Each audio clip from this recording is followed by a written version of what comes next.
আসসালামু আলাইকুম রহমতুল্লাহ বারাকাত। Good evening. আমি ইতিহাস বলছি। হজরত ওমর রাদিয়াল্লাহু আনহু রাস্তা দিয়ে যাচ্ছিলেন কয়েকজন সঙ্গী সহ। রাস্তার পাশে একজন লোক ছিলেন যার হাত পা কোনো কিছু ছিল না। ওনাকে ক্রস করার পরে ওনার সঙ্গীদের জিজ্ঞেস করলেন, এই লোকটির ভিতরে কোনো আল্লাহর নিয়ামত দেখতে পেলে তোমরা? ওনারা আশ্চর্য জিজ্ঞেস করলেন, ইয়া আমিরুল মুমিনিন, এটা কীভাবে সম্ভব? এই লোকের ভিতরে কী নিয়ামত থাকতে পারে? তখন উনি বললেন, কেন উনি জীবিত নেই, উনি সুস্থ নেই? আওয়ামী লীগ ভাইদের বলবো, শেখ হাসিনা যে পালিয়ে গেছেন এর ভিতরে কোনো ভালা কি আপনারা দেখতে পান? অবশ্যই আপনারা বলবেন না এর ভিতরে ভালো না, জঙ্গিদের কারণে আমাকে পালাই যেতেছে না, এর ভিতরে বিরাট ভালো হচ্ছে, যেটা আল্লাহর তরফ থেকে আসছে, মানির মান আল্লাহ রাখছে। ওটা শুনুন একটা একটা করে। আপনারা অবশ্যই বিশ্বাস করবেন না, কারণ আমরাও তো বিশ্বাস করি নাই যে শেখ হাসিনার পতন হবে। আমাদের 100% বিশ্বাস ছিল ওনার পতন হবে না, মানে ওনাকে সরানো যাবে না। আর আপনাদের বিশ্বাস ছিল 200% আপনাদের কোনো পতন নেই। এখন এক নম্বর বলি, 2022 সালে এলএনজির দাম যখন বেড়ে গেল ইউক্রেন যুদ্ধের সময়, 7 মাস বন্ধ রাখছে স্পট মার্কেট থেকে এলএনজি আনা, কারণ ডলার ছিল না।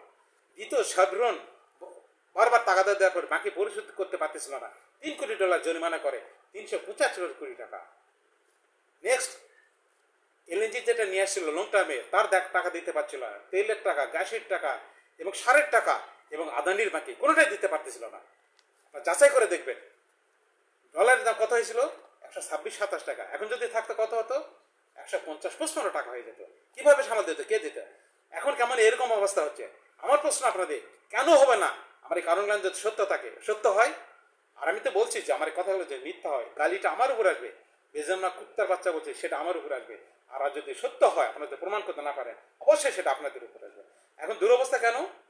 এই মান্না ও সালোয়াকে যে অসম্মান করা হয়েছিল, অন্যরা সুখরে পরিণত হয়েছিল, একইভাবে 5ই আগস্টের যে বিপ্লবটা আল্লাহর তরফ থেকে আসছে, সেটাকে আমরা অসম্মান করছি, ব্যবসা হিসেবে নিয়েছি, এই জন্য দুর্গতিটা হয়েছে।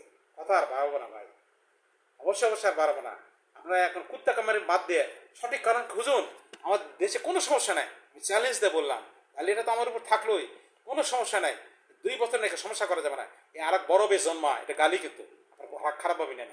একদম বেজন্মা বেশ্যার সন্তানের মতন কথা বলে, সংসদ দ্বারে মিথ্যা বলে, এই শালাদের কি করা উচিত? এটা সবই কিন্তু গালি, আবার সিরিয়াসলি নিয়েন না। আপনারা যাচাই করুন, তারপর আমাকে গালি দেন, আর নাহলে আপনি গালিটা আপনার নিজে নিয়ে নেন, নিজের ঘাড়ে নেন। Impose to you. ওকে, আল্লাহ হাফিজ।